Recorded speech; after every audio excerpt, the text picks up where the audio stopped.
আমরা সকলেই জানি যে পৃথিবীর মধ্যে প্রায় 5টি মহাসাগর রয়েছে। তার মধ্যে একটি হলো ভারত মহাসাগর।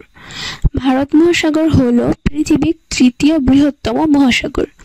পৃথিবীর মোট জলভাগের 20% এই মহাসাগর অধিকার করে আছে। এই মহাসাগরের উত্তর সীমায় রয়েছে ভারতীয় উপমহাদেশ, পশ্চিম সীমায় রয়েছে পূর্ব আফ্রিকা, পূর্ব সীমায় রয়েছে ইন্দোচীন, সুন্দর দ্বীপপুঞ্জ ও অস্ট্রেলিয়া, এবং দক্ষিণে রয়েছে দক্ষিণ মহাসাগর, অ্যান্টার্কটিকা। ভারত মহাসাগর বিশ্ব মহাসাগরগুলির সঙ্গে আন্তঃসম্পর্ক যুক্ত। 20 ডিগ্রি পূর্ব দ্রাঘিমায় আটলান্টিক মহাসাগর থেকে এবং পূর্ব দ্রাঘিমায় প্রশান্ত মহাসাগর থেকে ভারত মহাসাগরকে বিচ্ছিন্ন করেছে। ভারত মহাসাগরের সর্ব উত্তর অংশটি প্যারিস উপসাগরের 30 ডিগ্রি অক্ষরেখায় অবস্থিত। দক্ষিণ ভাগে ভারত মহাসাগরের প্রস্থ প্রায় 10,000 কিলোমিটার। লোহিত সাগর ও প্যারিস উপসাগর সহ এই মহাসাগরের মোট আয়তন 3,35,56,000 বর্গ কিলোমিটার। ভারত মহাসাগরের ঘনত্ব 29,21,31,000 ঘনমিটার। ভারত মহাসাগরের মহাদেশীয় প্রান্ত সীমানায় অনেক ছোট ছোট দ্বীপ অবস্থিত। ভারত মহাসাগরে অবস্থিত দ্বীপ রাষ্ট্রগুলো হলো মাদাগাস্কার, যা হলো পৃথিবীর চতুর্থ বৃহত্তম দ্বীপ। তাছাড়া রয়েছে রিউনিয়ন দ্বীপ, কোমোরোস, সেশেল, মালদ্বীপ, মরিশাস ও শ্রীলঙ্কা। ইন্দোনেশিয়া দ্বীপপুঞ্জ এই মহাদেশের পূর্ব সীমায় অবস্থিত।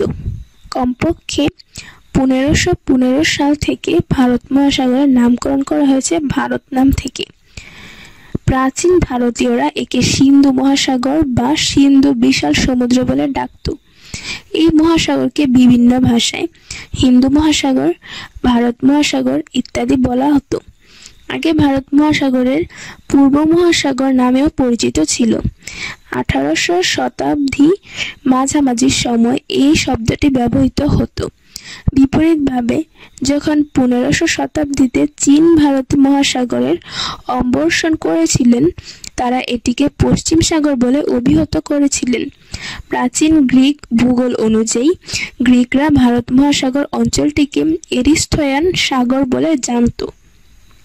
ভারত মহাসাগর বিশ্ব এর তুলনামূলকভাবে নতুন ধারণা অনুযায়ী এর ইতিহাস পুনরায় লেখার চেষ্টায় ফলস্বরূপ নতুন নামে প্রস্তাব হয়েছে, যেমন এশিয়ান সাগর ও আফ্রাসিয়ান সাগর। এর অবস্থান উত্তর দিকে রয়েছে ভারত, বাংলাদেশ, পাকিস্তান ও ইরান। পশ্চিমে আরব উপদ্বীপ ও আফ্রিকা।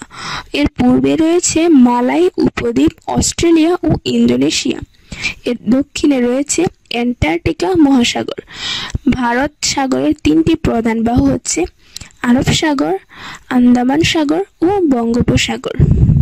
ভারত মহাসাগরের সমুদ্র লেনগুলি বিশ্বের সবচেয়ে কৌশলগতভাবে গুরুত্বপূর্ণ হিসাবে বিবেচিত হয়। ভারত মহাসাগর এবং এর চ্যাপ পয়েন্টগুলোর মধ্য দিয়ে বিশ্বের সমুদ্র সীমায় 80%-এরও বেশি তেল পরিবহনের বাণিজ্য সম্পন্ন হয়। এই মহাসাগরের সঙ্গে যুক্ত হরমুজ প্রণালীর মধ্য দিয়ে 40%, মালাক্কা প্রণালীর মধ্য দিয়ে 35% এবং বাবা মন্দাব প্রণালীর মধ্য দিয়ে 8% তেল পরিবহন করা হয়।